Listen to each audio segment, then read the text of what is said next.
many white people, including myself, are very hesitant or sometimes hesitant to acknowledge, our own racism and our contributions to racist structures. A lot of the times, I think, because feelings and egos are very sensitive.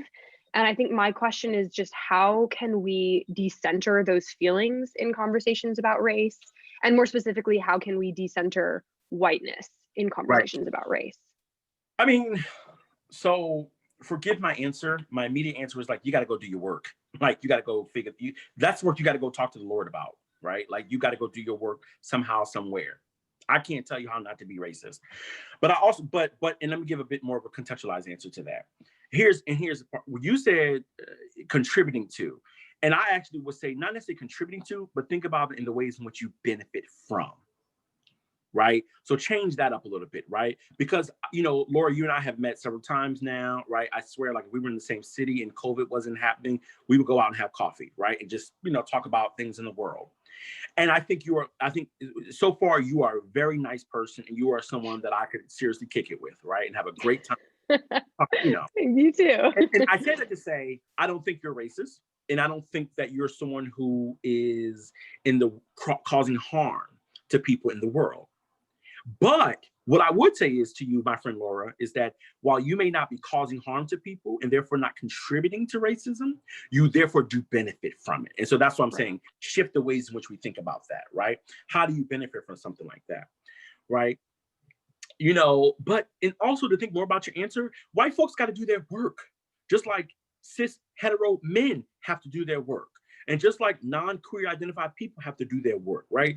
And the question becomes not just simply, how do I make the world better, but how do I then listen with deep intent to what the problems are and what people are suggesting and asking and telling me that I need to do. For instance, I'm going to give a response in the academic sense as a teacher. I had a student one time say to me, I love this class and I love what you did for us. This was a theater history class. And I thought that I was giving, I provided a very diverse syllabus, reading lists and materials that we were going to engage. And this young student, Latina, she said to me, I love what you did. I didn't know about all these cultures and things in theater and performance, but I don't see myself in the syllabus. My immediate thought was, oh, okay, I get it. As opposed to being resistant and saying, well, appreciate what I'm giving you. What I heard her say was, I appreciate what you're giving me, and I also want something more so that I can find myself in the syllabus. And I think that's the beginning step. Listen to what people are saying as opposed to be ready to resist and respond and to defend what you've already done. Because you can bake a beautiful cake, but if I tell you I don't eat carrot cake, I don't eat carrot cake. And if you can make, 5 different types of cakes, then why not just make a different cake, right? And I know I'm simplifying it, right? But I'm trying to get us to understand, really it's about listening with intent to understand what people are saying. That's the first step. So if someone says the structures are racist, and your immediate thought is, well, how are they racist? Instead of me saying, how are they racist? Tell me more. What do you mean? What do you need in this moment?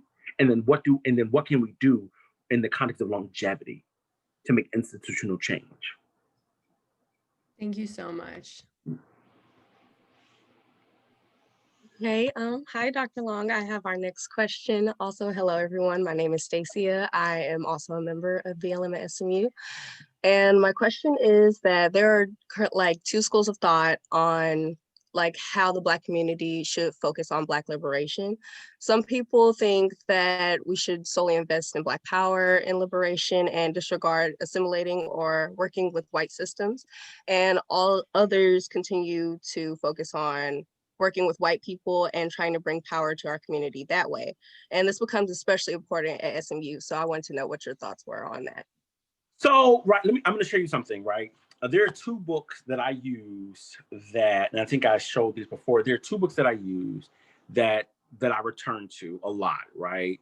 And this one of them is on being included, and this is on being included: Racism and Diversity in Institutional Life by Sarah Ahmed, who is a leading scholar and activist and practitioner within the context of DEI work, diversity, equity, inclusion, particularly in academic institutions. The second one is very personal to me, and this is called Unapologetic: A Black queer, and feminist mandate for radical movements. And this is by Charlene Carruthers. This is the one that I return to a lot, right, for my professional as well as my personal life. And so I'm showing this to you to say, first and foremost, the way in which I navigate the world professionally and personally, particularly as someone who is trying to be a better person and do good work in the world, I navigate this world through what I consider to be a Black radical queer feminist lens. And what that means is, first and foremost, acknowledging that we cannot, in this context of Black liberation, we cannot live in a world where we are separated and or segregated. It won't work. Because the moment you do that, you are initiating a type of exclusionary politic and practice. In other words, you are telling certain people you can no longer be a part of this group because of how you look, how you identify, who you're related to, who you're in relationships with, right? And that is the essence of a type of segregation of politics I'm not invested in. The question becomes, what do you want? And when people ask me that question, I want liberation and freedom for everybody, even for those who don't want it for me. And here's the reason why. Because if you were to get freedom and liberation, your hatred, your acts of bigotry, your bias, those things would decrease and ultimately disappear because you've gotten the things that you think that I'm taking from you. I think about it like, for example, think about what's happening in politics, Republicans, Democrats, GOP, this person, that person, so forth, however you identify. People are fighting for their right to live and survive in this world. They're fighting for resources and access. If we lived in a world where everyone got their resources or had access to the resources they needed to survive and thrive, you actually would not have an issue with me because you would have what you need. You understand what I'm saying? And so for me, it's not about, this way or that way. How do we create a world where everybody wins? Queer people win, Black people win, white people win, poor people win, right? Disabled people win, old people win. Because right now we live in a world where, excuse my language, nobody is winning because it's all fucked up. And that's the thing we're not recognizing. Nobody's winning, I don't know if I answered your question, but that's what came to mind. No, yeah, you did. I love that insight. Thank you. Yeah. Let me just kind of jump on that question a little bit. That is not necessarily a new question. And it's something that I hear a lot, especially like social media, particularly within Black communities. You hear in this very outdated, stoic idea of Black liberation. Black folks thought at one time, and this really comes from a Black nationalist paradigm of the 50s, 60s, and 70s, where Black folks were like, as a collective, Black folks got to get free, and we gotta, get our rights and our access to resources and a better life and a better world. And then we can, go into the Black community and we can, begin to take on some of the smaller struggles. Women, we're going to get you y'all rights first, but first we got to get the Black community together, and then we're going to get the women together. And then queer people, we're going to get y'all too, right? And old people, we're going to get y'all too. And what's missing from that is this notion intersectionality. As many of us have heard that term, a term that was coined by feminist law scholar, or Black feminist law scholar, Kimberly Crenshaw. But a term, even though she gave us the term intersectionality, a concept that has been around for a very long time. Think back to Sojourner Truth. Think back to, some of our earlier race women, or some of our earlier abolitionist women, women who were doing abolitionist work, right? This concept of intersectionality, which means, simply put, I cannot take on issues of race without recognizing how issues of gender, issues of class, and issues of gender, of sexuality, and the other identity markers must also be taken up at the same time, particularly for those whose very identity rests at that intersection. Yeah. Dr. Long, I actually have an unplanned follow-up question because, this work that we've been doing at SMU has truly like exhausted me and the team, and it's hard work. And at times I'll tell the team in meetings, I don't really think SMU will truly change, specifically because it's already marginalizing people by the tuition cost. It's already doing that by the demographics that we have in the school, et cetera, et cetera. And I just wanted to know, so you're saying that the intersectionality is the most important part, the unification is the most important part, because everybody needs to win. So do you think that a school such as SMU can participate in something that you're saying? I hope my question makes sense. Well, yes, right. Like, so it's a loaded question, and I like that right now. So this is recognizing it's a loaded question, that your question alone, we could actually sit for 6 or 7 hours and discuss this, right? So here's the first thing. I am somebody who, I went to an HBCU for undergrad. I went to Cheney University, America's oldest historically Black college. My parents were adamant that I went to an HBCU for many reasons. And then I left, I graduated from Cheney, and then I went to Miami University of Ohio, a predominantly white, middle class to upper class institution. They called it a public Ivy. And it was a culture shock to some degree. And then I went to University of Maryland for my PhD, a research one institution in the DMV area. I always ask students, first and foremost, how in the hell did you end up at the very institution that you're at? What made you go there? So in other words, I tell students all the time, before how did you end up at an SMU, at an institution that is known, like many other institutions, including the ones that I went to, for their problems, particularly around race and class, right? And to some degree, homophobia, but we're gonna deal with race and class at this point, right? That's number one. How did you make that decision? And so I say that to say, I'm telling students now, especially students that I'm mentoring and family members and so forth that are preparing to go to college, be very careful about where you go. If that institution has a long history of racism and not doing critical work to develop and get up to date, particularly around DEI, then why are you going there in the first place? Right? That's the first level. Okay, let's move on. We're there. We're at the school for some reason. We got money, got a scholarship. They're the one that accepted me. Whatever the case may be, you got to go where you got to go. It is what it is, right? I get it. You want that college education. You want that degree. You want that, right? Well, also, you have to recognize that you, and this is me thinking about when you say you are exhausted and so forth, and rightly so. At some point, you got to have the folks who are willing to stand up and step out and fight for you. And I don't mean just fight in some kind of philosophical, we're going to have these meetings and underground, gatherings and these potlucks and these feel good moments, right? But faculty members and the administrative teams and the leadership, the campus leaders, right?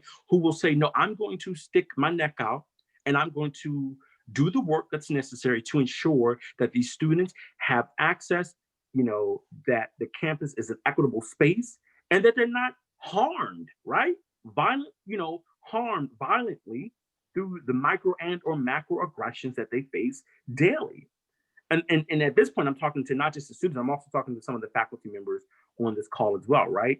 The question becomes for faculty members, what are you willing to do to stand up for your students? I did a webinar a few months ago, back in August, and I remember I made a comment that a lot of people don't agree with, right? And by that, I mean my colleagues and so forth, at my institution and at other institutions. And I've been saying this for a while. I will stick my neck out for my students when I know that I am right, or that the students are right, or when I know that this is a right and just cause that I'm fighting for. I'm a Black man, 33 years old with a PhD. I will be okay if my school says we don't want you here anymore. I'll be all right. I will figure it out. But more emphatically, there's nothing they can do to me if what I am saying and what I am doing is the right thing. We're so fearful of trying to get tenure and get this research out and get good evaluations that we're actually missing the mark of why we're there in the first goddamn place. And that's the thing. And I also recognize that maybe it's because I'm a different generation and my politic and my practice is very radical and very different. And I grew up in an era where we were like, look, we ain't doing this no more. I grew up in the hip hop era. We just ain't taking this no more, right? Because here's the thing, go back to question number 1 around professionalism. They're gonna hate you whether you're wearing a suit or whether you're wearing basketball shorts to class. They're gonna hate you either way. If they don't like you, they don't like you. What I wear doesn't make a difference.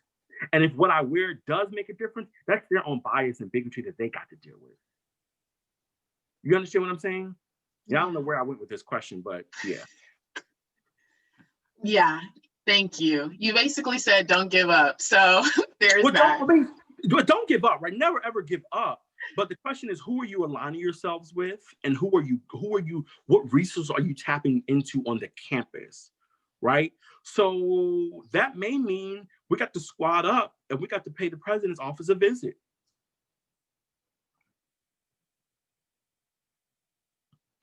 I will give you an example, and I'm not saying do this, but here's an example that was very effective. Students at Columbia College, they go to social media and they blast the school. And I had colleagues, including the chair of my department, who will say, oh, I just don't like that. We got to stop that. It's giving us bad press. And I'll tell the students, right on. If it makes us look bad, do something about it. Well, we're upset with the students because they went to social media and they're calling out this professor, and that there was a problem. Y'all didn't listen to the emails, to the meetings. There was nothing done. So the students are doing what they need to do. I support them. There's a newspaper where it states that I support when the students do that. Do what you're supposed to do. Call them out. Rather gonna make this a better world. We're gonna make this a better campus. Let's start with the campus. Let's get off this world idea. We're gonna make this a better campus, a better institution, or we're not. So yeah. Yes, our last question to you, Dr. Long, before we open it up to the discussion, is actually about radicalism. And there are some false perceptions out there about what Black radicalism is, and it's seen as a scary concept. Can you tell us what Black radicalism is and why we may avoid the topic, specifically in the classroom? And can you also talk about, oh no, actually go ahead. No, Dr. Long, go ahead. No, you finish. Can you also talk about some radical strategies that you think every activist should know about?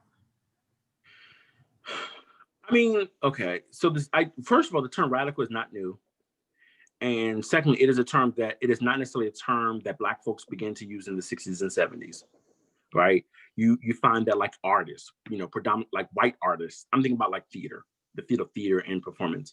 White artists were using that term back in the 1800s, right, to define what was happening.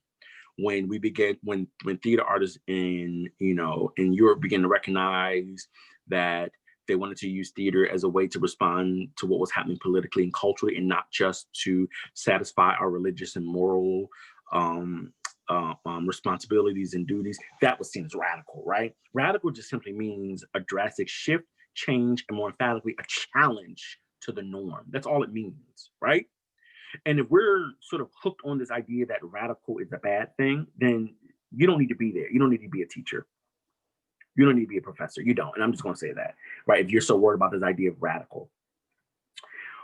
Now let's put it in the context of race. When we think about radical and Black folks, being radicalist or creating radical agendas and so forth and so on, and folks are scared, well, goddamn, you need to be scared, right? You need to be scared because what that means is you yourself are probably someone who participates in the oppression of those very Black folks who are attempting to do something very different for their benefits. And it is challenging your very belief, right? And this goes back to the point around possibilities to desirability. Do you want to get on board with these students and help them move forward, or do you want to stay stuck and query this idea of what radical means? In terms of radical strategies, that's a really hard. It's a hard question. Let me put it this way: it'd be better if I had like some context of or specific issues or concerns or specific things that you're attempting to do, rather than just me give you radical strategies, right? Because for many of us, a radical strategy is actually going to college. That's radical for many of us, right? Radical for many of us is finding the money to pay for college.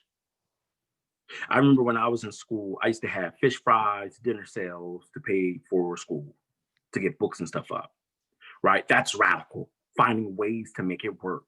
That in and of itself can be radical. So I'm gonna leave it there only because I just want to make sure I don't want to go off into something that is not, what we're trying to do here in this moment, right? But if we think about, again, just to sort of clarify this though, radical just simply means you're challenging the status quo, you're challenging what has become the conventional idea or practice in that particular institution or space. Yeah. Yes, thank you, Dr. Long. As I put in the chat, spitting so many quotes, I'm so inspired. We'd love to just open it up to everyone on the call. Comments, questions, anything. And you can come off mute at any time, yeah.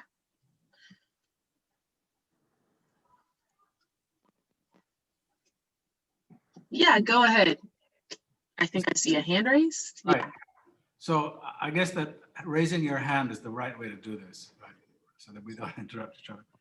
I'm really very happy with a lot of things that you've said, Dr. Long. They make total sense. The main one, the one that is umbrella over everything, is that if everybody is given a chance and can really use the fruits of everyone's labor equally, then the desirability of differences and so on will sort of vanish. I mean, you use desirability, but there's another side of desirability, that some people desire to be superior than other people. That their desire is wrong. So desirability can be a double-edged sword. The other thing that I just wanted to mention is the, I've got it written down here.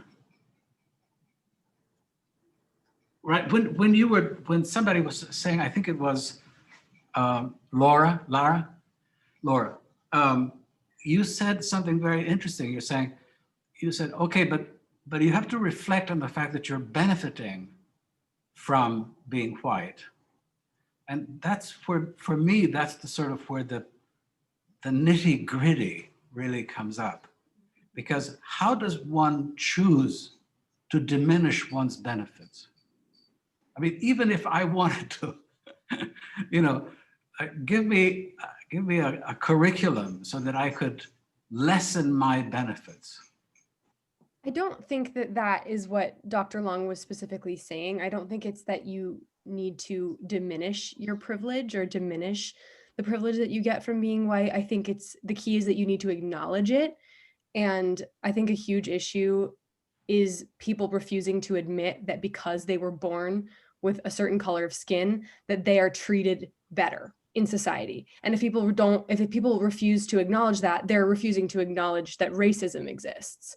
So I think that's the issue. And it's not about saying, well, I'm going to try and be less privileged, because there's no way to do that. You're right. That's not possible.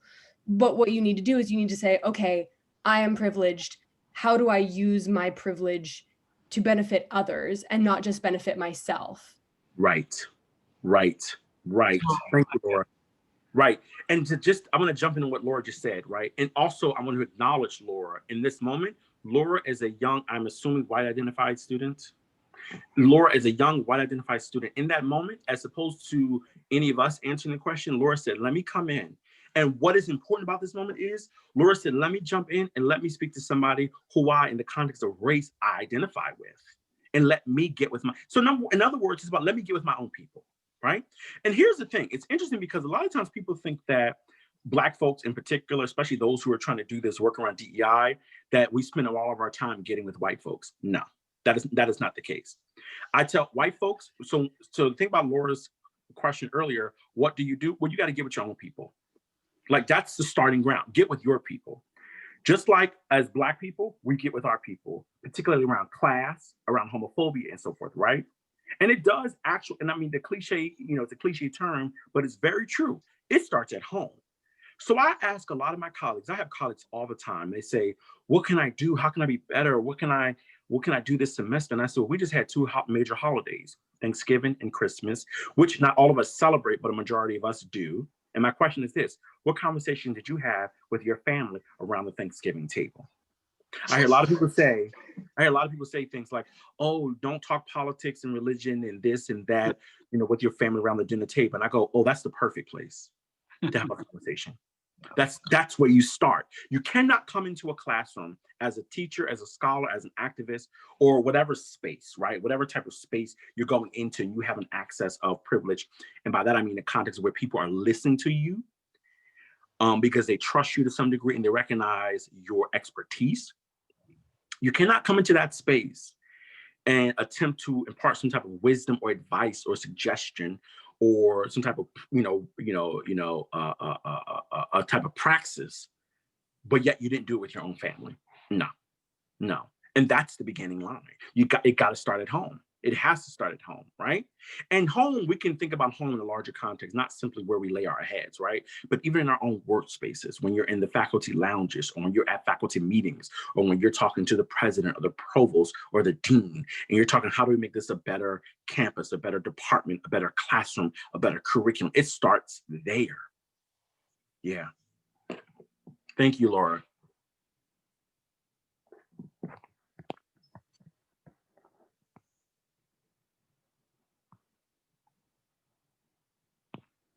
Oh, I don't know if people are supposed to jump in time. You let me know if.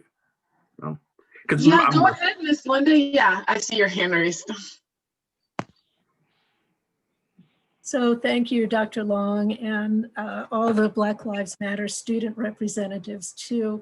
I have a question actually for all of you in advance of inviting some of these reps into my classroom to talk to my international students who work with undergrads from all different backgrounds at SMU, all departments, all backgrounds.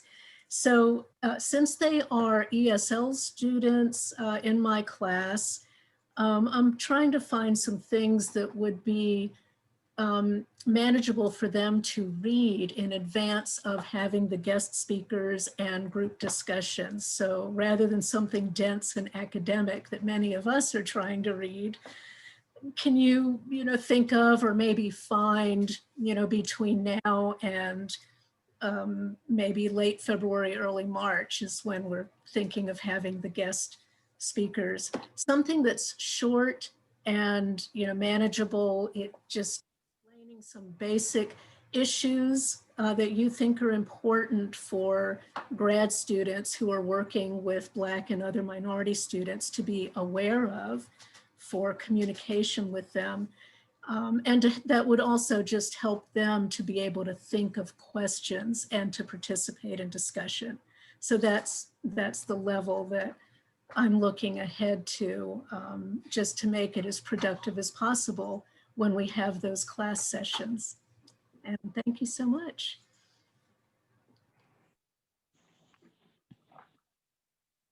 I'm gonna let you all jump in on this one first, I think. Yeah, not something that I need a title right now, just, right. Or if anybody has some suggestions that you've already read and think would be useful for these students. Right. I'm gonna throw something out there really quickly, and just for us all to think about. What I've been doing something lately in all of my classes, and I teach some of the, just to give context, some of the classes that I teach are the mandatory first year student courses. So I have 100+ students, and I have 2 sections every semester. And so I'm getting students from diverse backgrounds all around the world. And what I've been attempting to do lately was think about our course subject thematically. And so, for instance, last semester we did the American Dream in my American drama class, and that gave everyone a way to enter that discussion, either how they're trying to achieve it, their critiques of it, or their cultural understandings of it, particularly if they were not necessarily raised in America, but they've heard that before, right? And so that's just one way, just to something to throw out there, like what is sort of a theme or topic or an idea that we can use as an entryway for everyone to join the discussion, so that we're not leaning on something that is, heavily based on the West or American or, that kind of thing. So I have an idea.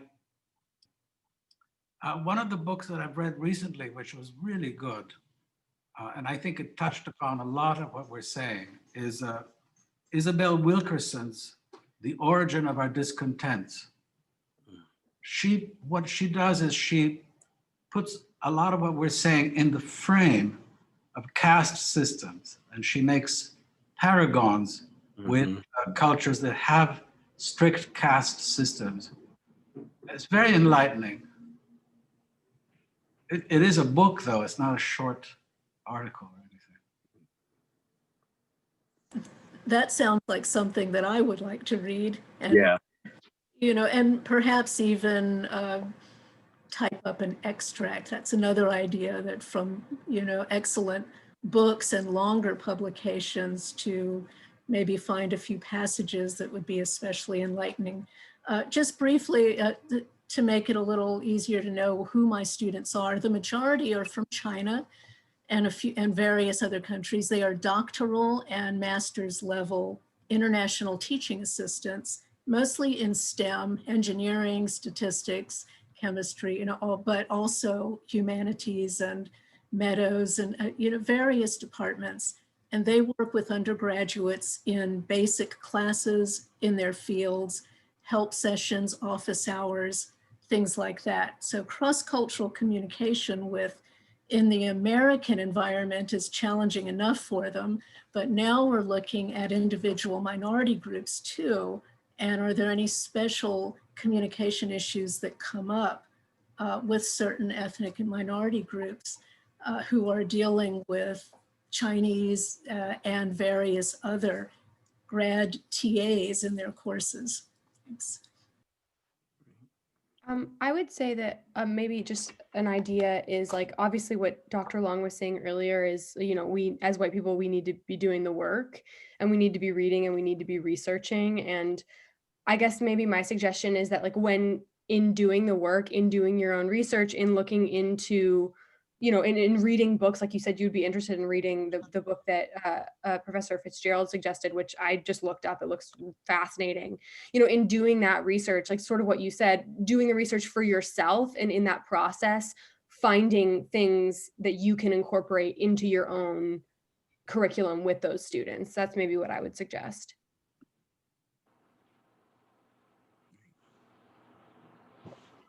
I second that. I would have said the same thing.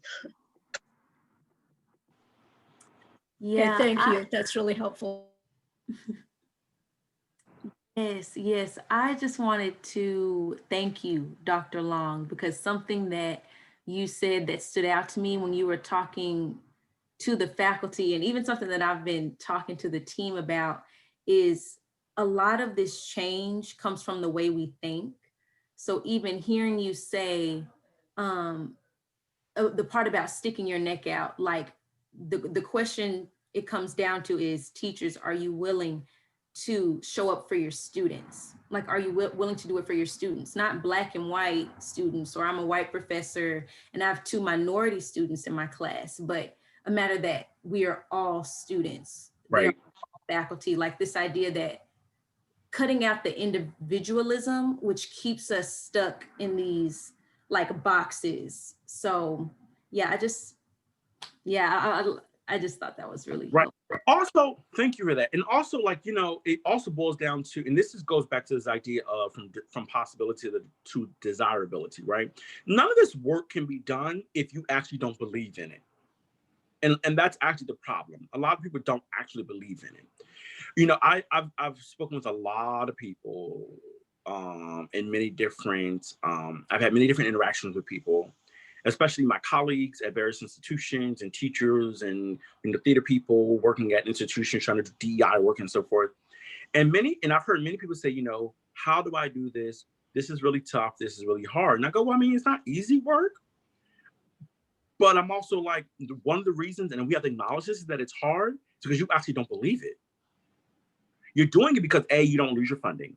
B, you don't want to lose your job. C, you don't want to be called racist. D, you don't want to be called out or blasted on social media and so forth. F, you want people to take your classes and you don't want to be, get bad evaluations. G, you don't want to be on ratemyprofessor.com and so forth, right? You're trying to protect this image you have of yourself, but you actually don't believe in the work. You actually don't believe that everyone should have access and resources when it comes to academia and teaching and learning. And that's the problem, right? Because if you believe deeply in that work, right, you would also challenge yourself, right? Part of it is about challenging yourself. And by that, I mean staying in literature, keeping up to date on new ideas and theoretical positions and paradigms in the field, right?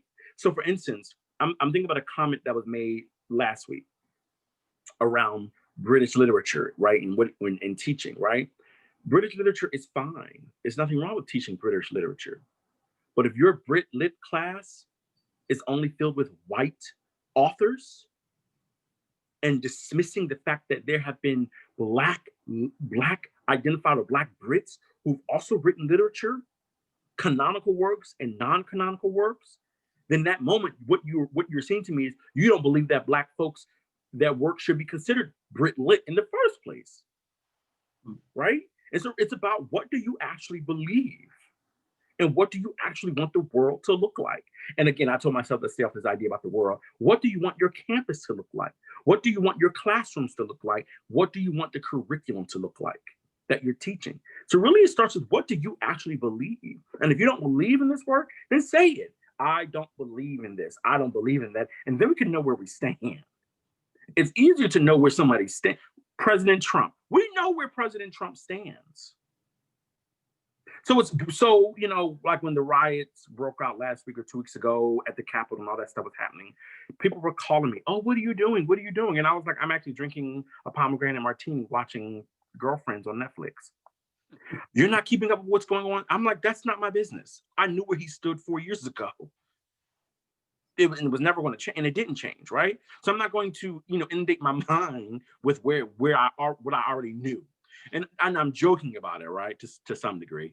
But I'm also calling out the fact that, like, if I know where you stand, we're good. But if you continue to tell me, I want to do better, but you're continuing to struggle, my question now is, but do you actually believe deeply in this kind of work? It may mean you need to spend a summer reading some literature that you've never read before, that will challenge your idea, and in many ways, challenge your philosophical belief systems, challenge the ways in which you were educated, challenge the ways in which you were raised. But that's what academia is about in the first place.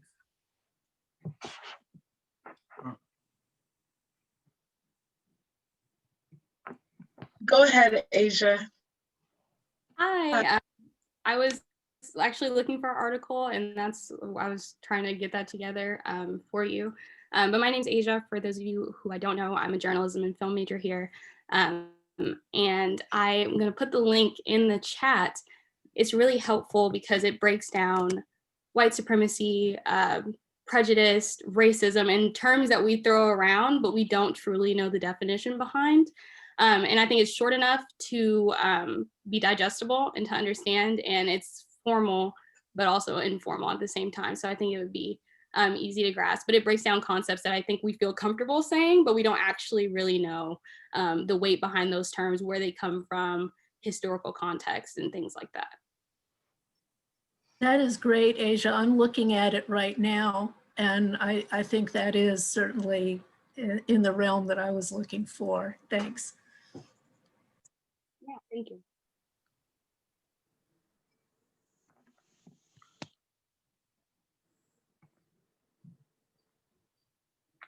Any other questions or comments or follow-ups?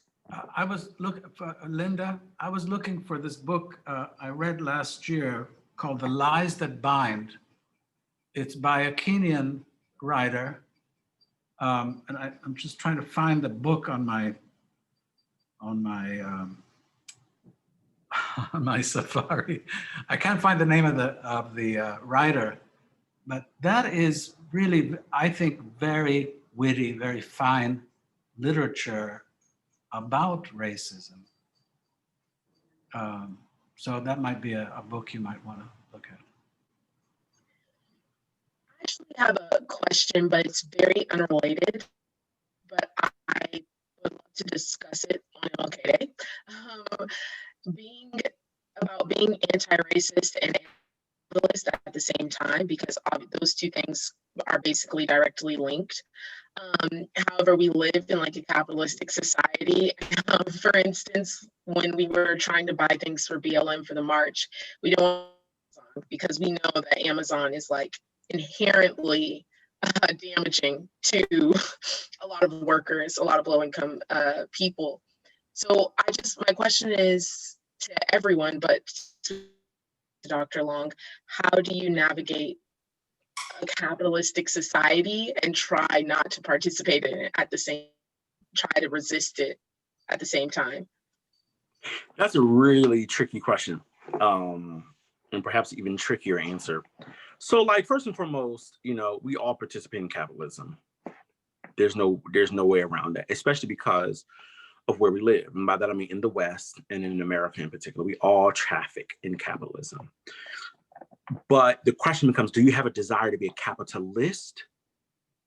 Or do you have a desire to survive and thrive in a world that is predicated on capitalism? There's a difference. So for instance, I hear about like Jeff Bezos and Elon Musk and all these other folks who have billions and billions of dollars. And my question is this: why? What do you do with billions of dollars? Right? You and I, we can make $1 million a year, and in our lifetime would still not reach the status of billions of dollars. You understand what I'm saying? Right? And this is a question I used to ask about Oprah before we knew who Elon Musk or who Jeff Bezos was, right? Like who they were. What do you need with that kind of money? But we all traffic in capitalism. But my question is this: are you trying to get a good job and make a decent salary so that you can buy a wonderful home, you can pay off some debts, so that you can, create the type of family that you want, the type of family and family structure that you want, and so that you can have nice things, and so that you can travel the world, right? Is that what you want money for? Or do you want money because you want power? And so I think we also have to, sort of keep it clear about there are capitalists who want power. And there are people who want capital so they can do better things in the world, including taking care of their families, right? It used to be really easy to discern between, capitalism and have a conversation about how capitalists are racist and sexist and homophobic and so forth, right? The hard part about that now is that you have people of all races, of all gender dynamics, of all sexualities and so forth, who are very much invested in capitalism. And that's the hard part about it today. Yeah. And I would also add that then you have to take into consideration who benefits from capitalism and who loses out. And if people continue, and this goes back to my point around, creating a just and equitable and liberated world for everybody. If someone loses out because of the system that you're invested in, then you have to question that system, right? So when it comes to capitalism, someone must lose. In other words, someone must be poor. And not only poor, but be denied access and resources to things they need to survive: food, medicine, home, shelter, right? Education. And if they're denied that so that you can then gain capital, there's a problem. And that's what we have to acknowledge. That's a problem.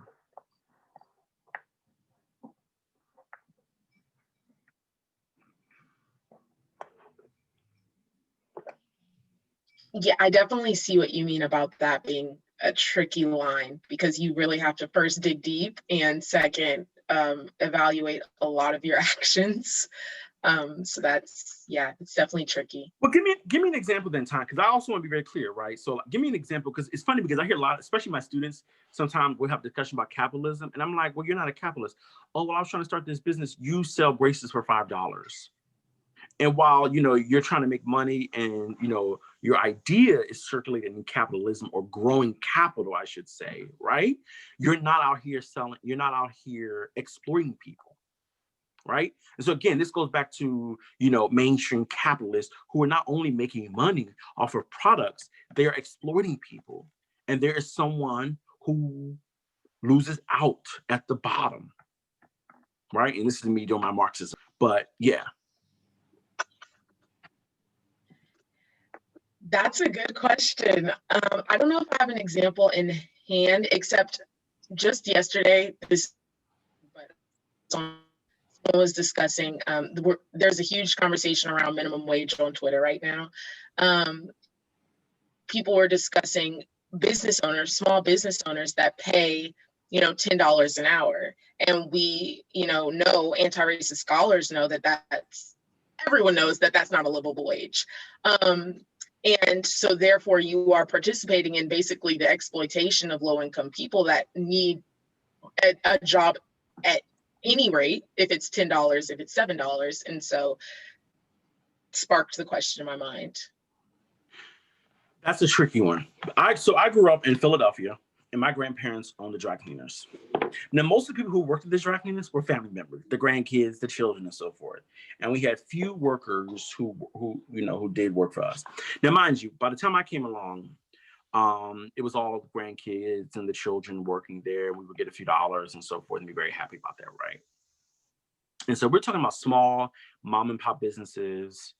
Then to me, that is a penny dropped in a large bucket of cash. But we're also talking about major institutions. We're talking about Amazon.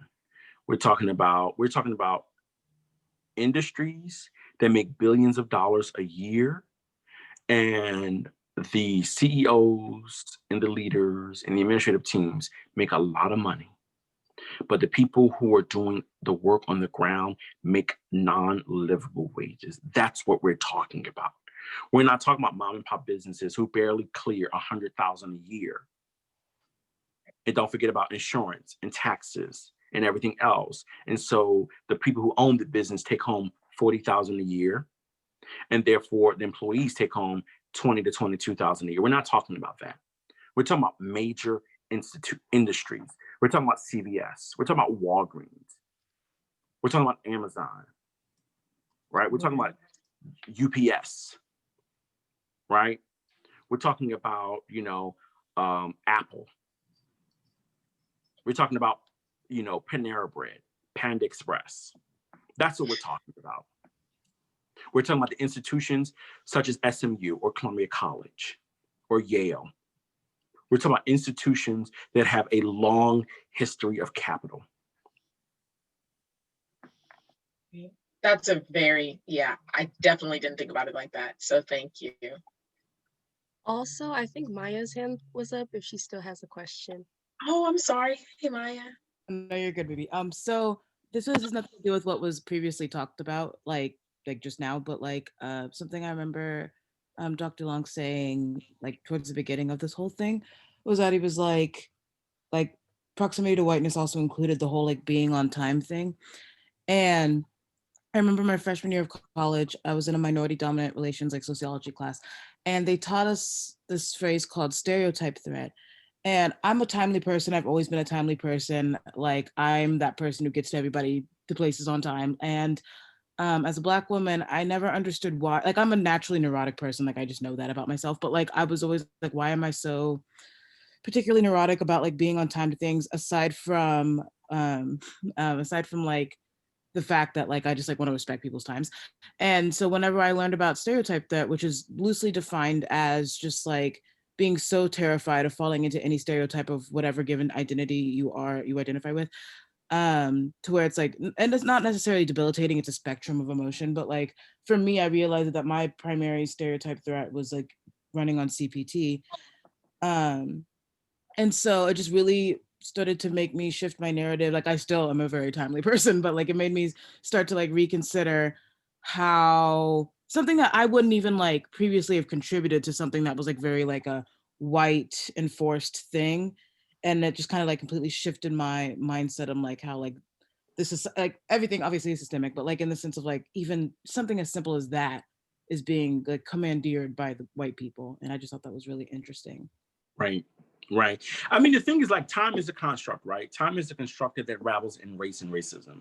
Brittany Cooper, who is a scholar that I love dearly, and I use her work a lot, she has a very, very short TED Talk on it. You can find it on YouTube. So let's talk about that for like 30 seconds, right?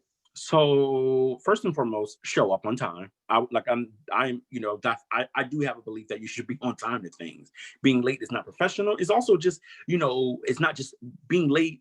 Is not, you recognizing that the thing that you're participating in, whether that's class, work, event, group project, whatever, right? You're not the only person, right? And so really showing up on time is really about having care, consideration for the very people who are part of that thing that you're doing, that you're participating in, right? That's number one. Time also is about structure, right? So you want to show up on time for your flight so that your flight can take off on time so you can land on time, right? Like it is about that as well, right? And at the same time, time also revels in racism, and it's about construct and power, right?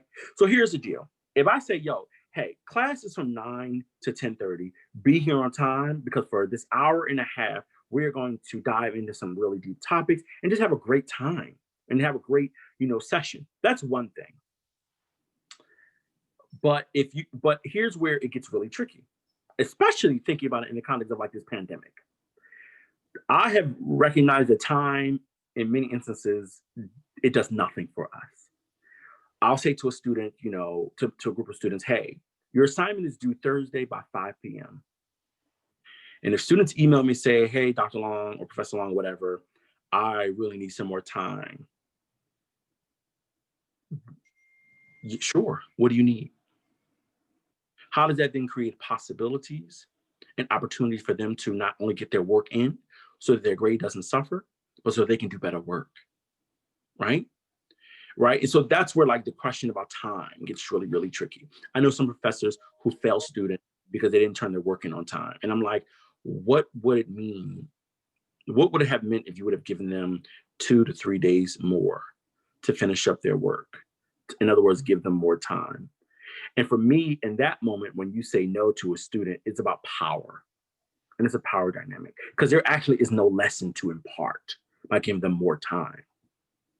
What lesson are you attempting to impart by saying no to them, right? And so, I mean, that's just the way I think about time, how that works. Go ahead, Ms. Asia. Yes, I have a question for you, Dr. Long. Me and Kristen are actually co-directing a film about the Black experience at SMU.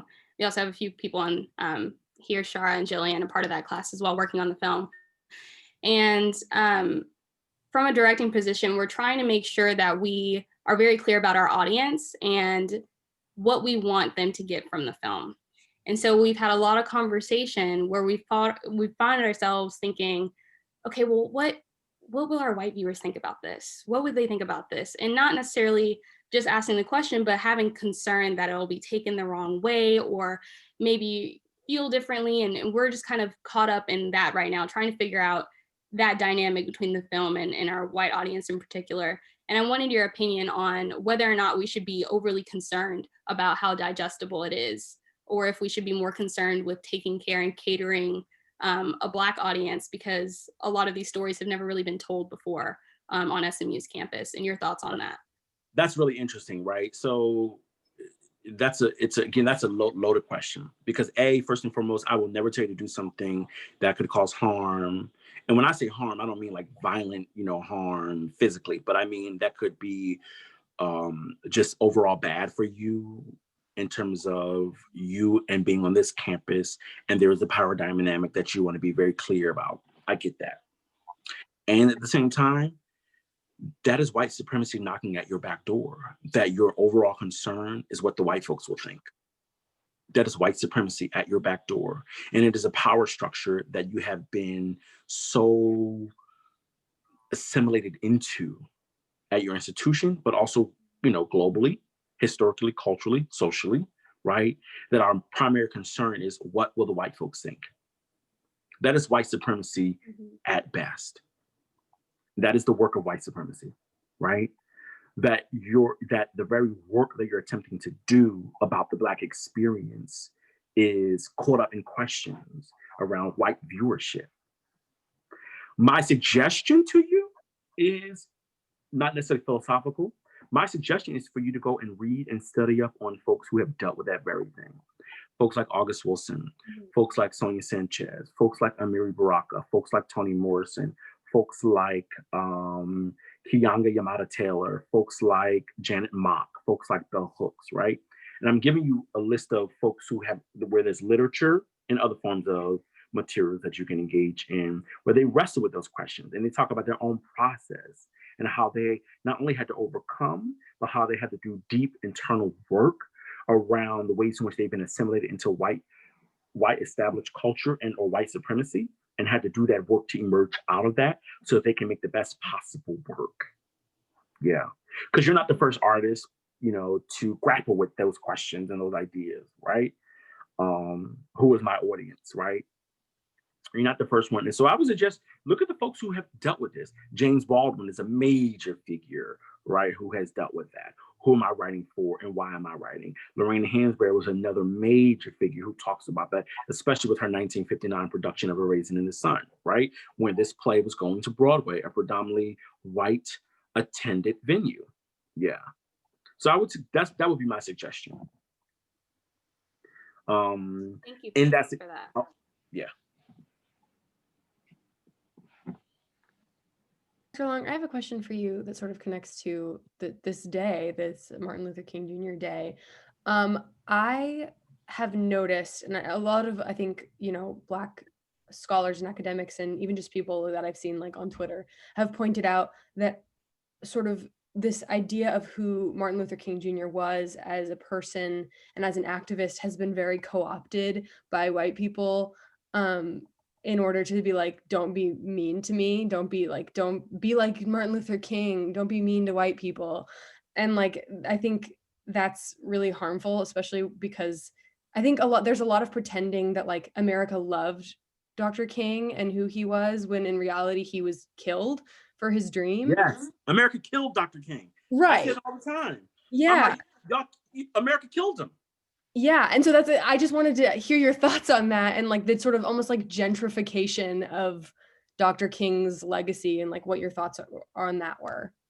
First and foremost, my immediate thought is this, Dr. King, we always go to the I Have a Dream speech and some of the, the quotes and things that we're most familiar with. And I would go, but have you actually read his literature? Have you actually read his works, his speeches, right? Because if you did, you would recognize that he was anti-capitalist. He was anti-war, right? And his wife, Coretta Scott King, actually continued on a lot of the philosophical beliefs that he held that he was unable to share because he was killed. And in many cases, he thought it was too early, too soon. He was pro-LGBTQ. And his critiques were not just simply about racism, but his critiques were gearing towards what we consider to be now anti-Black, right? Critiquing those who are particularly anti-Black racism, right? Recognizing that as well. And so I would say, go look at all of his work and his literature, and you will get a greater idea of who he was and what he believed in. And at the same time, I tell people all the time, be very careful in how you attempt to, do this kind of revisionist history where you take something that was said in 1950s or the early 1960s and apply it to today. Because King was still living, what would be his beliefs today? In other words, we're not taking into consideration the theoretical and political and cultural shifts, ideological shifts that he may have made had he lived today. Because I tell people all the time, I am not who I was when 15 years ago. I am not the same person I was when I was 20. I am a queer Black man, and I also had to deal with my own internalized homophobia. At 20, I was deeply transphobic, right? So I am not the same person that I was. And so this is really about also, in the larger context of your question, Laura, we also have to give people grace and space to grow and change as well, right? Now, here's the thing about that, though. I don't have to stay in that space with you while you grow and do that work, because it's hard, ugly work, and sometimes you gotta let people do it themselves.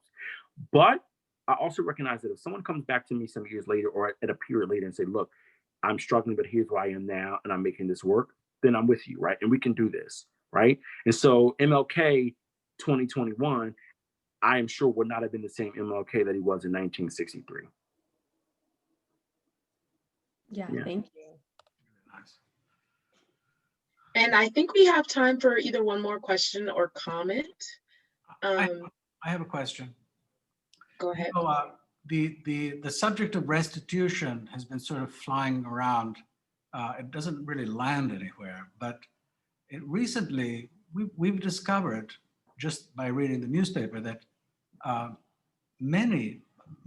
lot of money can simply be made available. This started in 2009 with the bailout of the banks, and then now recently with the help that the government justly feels we must get, to overcome this pandemic. But it made me think about restitution and how the arguments against it were all about, it would just take too much money. But I'm now calculating that if we had actually spent this money, considering inflation and so on, 20 years ago, to uplift all sections of this society that are oppressed, we would have gotten it back 100-fold, just in terms of happiness, of inclusion and participation in society, and general well-being. Right. First of all, I am somebody who believes deeply that money, capital, all of that, it's a myth. Right. I don't believe in it. Now, I know that I have to have a certain credit score in order to get certain things that I want, house, car, things like that. Right. But to me, it's all a myth, first and foremost. It is a myth. And this pandemic has taught me, or at the very least, affirmed that credit, money, capital, all those things, it's a myth. We have no money to feed the homeless and the poor, the hungry. We have no money to house the homeless. We have no money for universal health care. We have no money for free education, or at the very least, low-cost education. But the moment that we need to bail out companies, we find the money. We have trillions of dollars to do this. But and remember, let's be very clear. But we don't have any money to create affordable housing for poor people. It makes no sense, right? And so for me, that's just my response to that. It's all a myth. And again, this goes back to capitalism, white supremacy, and it goes back to power, right? And all of those things are about power, right? And this is where Bell Hooks says, white supremacist, capitalist, patriarchal, imperialist folk, right? And you have to put them all together to recognize that it all boils down to imperialism and power and colonialism, right? Again, power. That's really what it's about. And in terms of money and restitution and so forth, right? Here's the thing. I don't need you to give me $1 million, but I would like, here's what could help me out. Everyone that wants to go to college, let them go for free.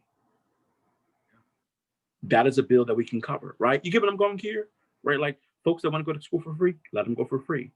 And then give them access and opportunities to things that will allow them the benefit to create a better life and a better world for themselves and their family members. It starts there, but that's not what we want as a society.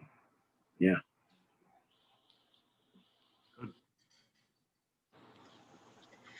Yes, thank you so much, Dr. Long, for being here on MLK Day. I was actually going to ask a question about the conversation around MLK and violence. Now, we always use MLK as a symbol of peace and peaceful resistance, but we can chat about that later. I mean, I was going to say, if you want to ask, I can answer, but. It was just a question about what you think about the conversation surrounding the BLM protests last year and how MLK coming around this year, and again, like Laura Scott said, using MLK as a symbol of don't be mean, don't riot, don't be violent. This is a very structured view of how you should demand change. Well, first of all, I'm sorry. I jumped. No, into please. I was going to say, please first and foremost, first and foremost, you have to think about the people who are making those critiques and those comments. Many of them are privileged white folks who are telling people to be happy with where they are and what they got, and don't go out there protesting and tearing up the very things that I like to have access to, right? That's number one. Number two, let me also be very clear. I am not a marcher. I'm not a protester in that form or fashion. You will not see me out in the streets, right? And not because I don't believe it or support in it. I am somebody who, I am not physically fit. That ain't me, right? I just started going back to the gym 6 months ago, and I've been doing much better. And just started on a vegan diet 6 months ago, and I'm getting my health better, right? So physically, I cannot, because remember this, think back to the 50s and 60s when folks were marching. They trained you for 6 months prior to you going out on the streets, so that you could run, you can hide, and your body was prepared for the physical violence or trauma that it would receive in response to being out on the streets. That's number one. Number two, that ain't my thing, right? My thing is the classroom. I do my work in the classroom. I do my work in the theaters, right? That's where my activism hits hard and hits heavy. Cool. Number three, first and foremost, I don't believe in violence at all. I do not believe in violence. I don't believe in violence. I don't. And the reason I don't believe in violence is because regardless of who's enacted the violence and who's receiving the violence, the person who pays the price the most are always the people at the bottom, right? You have wars. Well, it is not the rich people or the leaders of the countries that, receive the blows. It is the poor people that receive the blows, right? You destroy a country, poor people got access and resources to build and live the ways in which they want to live. Poor people don't, right? And so for me, acts of violence always hurts those who are the most vulnerable. Here's an example that I always give. And this is a critique of Black folks tearing up their own communities. I understand it theoretically. I'm going to be very clear about that. I understand it theoretically. But here's the thing. You destroy that CVS, you destroy that Walgreens. Okay, capitalist business, yada, yada, yada. Theoretically, I get it. But are you going to take Miss Agnes and Miss Johnson 6 miles to get their medicine next week because they can't get it from the CVS and the Walgreens that was just destroyed? So if you're not thinking about it as a collective, in the sense of the collective, and how do we then create access for Miss Johnson and Miss Agnes and Mr. Paul and Butch and Stoney down the street to get their medicine or to get their daily necessities that they did get and they were able to walk to because it was right across the street, versus in locations that they can't get to because A, physically they can't get there, B, they're too sick, C, they don't have a car, D, they don't have the money, or they don't have cell phones to get Ubers and things like that, right? If you're not thinking about the community and how the community is going to survive after we destroy this area, this neighborhood, then what we have to recognize is we're putting the most vulnerable at risk again. And so I don't care who's marching. I don't care who's committing those violent acts. I am not for violence in any form or fashion. That's just not who I am. I don't believe in violence. And as somebody who grew up as a fat Black queer person in a world that hates fat Black queer people, so whether that violence is physical, whether that violence is verbal, whether that violence is found in curriculums, whether that violence is on the television and it enacts or it triggers a sense of trauma, I'm not for violence. I'm not. And that's my belief. I know people disagree with that, and that's okay. That's just where I'm at, right? Because the question becomes, who's the most vulnerable? Who are the most vulnerable in that moment, and how will they be affected? And if you're not considering them, then your forms of protest and your marches, nah, it ain't happening. Think about the riots last week or 2 weeks ago at the Capitol. That was a form of protest. Hey, they did what they had to do, but who loses out? The sad part is those folks don't actually recognize that they're the ones losing out. And I'm talking about the poor folks, the poor folks, and that were participating in that. But that's another conversation for another day. Well said. Thank you, Dr. Long. Thank you for coming. Thank you guys for celebrating MLK Day with us. I hope that all that we've learned, we are able to take with us in practice, not only in action, but also in thought. I know that's definitely something I took away today. So enjoy your MLK Day and see you back on campus. Thank you, Dr. Long. Thanks, Dr. Long. Thank you, everybody. Thank you. Thank you.